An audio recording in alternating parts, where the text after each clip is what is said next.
Why does the Catholic Bible have more books than other Bibles? We'll talk about that today.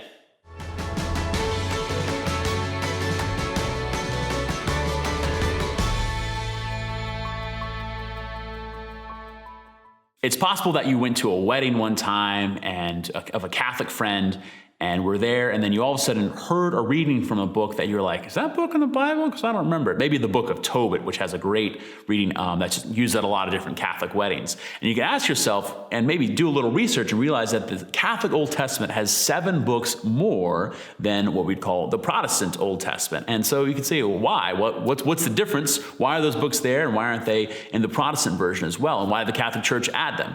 Well, the question really should be is, why did the Protestant Church take those books out? Because that really began, those books were in the Old Testament throughout the whole history of Christianity, the early days of the church up through the Middle Ages, and Martin Luther during the Reformation decided to remove those 7 books. He had different reasons for doing that. One is that the Jewish rabbis no longer had those in many copies of the Old Testament. And other reasons too was that some of the things that were brought forward in these 7 books were doctrines that Luther didn't really agree with, like praying for the dead, which happens in the 2nd book of Maccabees.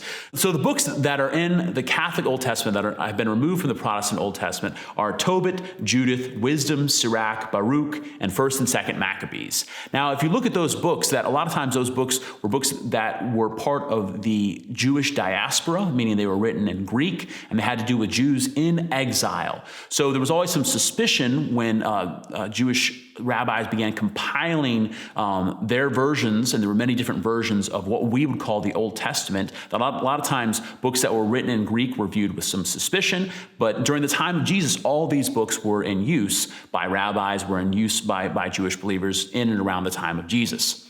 So I just want to say a recommendation to you that the church believes and has believed especially for the first 1,500 years, but the Catholic Church continues to believe that these books are the inspired Word of God, that they are part of the Old Testament canon. And if you haven't checked them out before, I really recommend that you do. The book of Tobit is an incredible adventure story, has some incredible insights about love and marriage and family. The book of Wisdom, of course, has great insights for how we are called to live. The book of Sirach as well. And then 1st and 2nd Maccabees, to me, are basically the brave heart of the Bible. They tell about the Maccabean revolt in the centuries before Jesus against the oppressors of the people of Israel, and how God's people were called to be faithful to him, even when it meant and costed them their very lives. So these extra books are not actually extra. They are part of the Old Testament that we have received, that's part of our history and part of our patrimony that helps us to become the people that God has created us to be.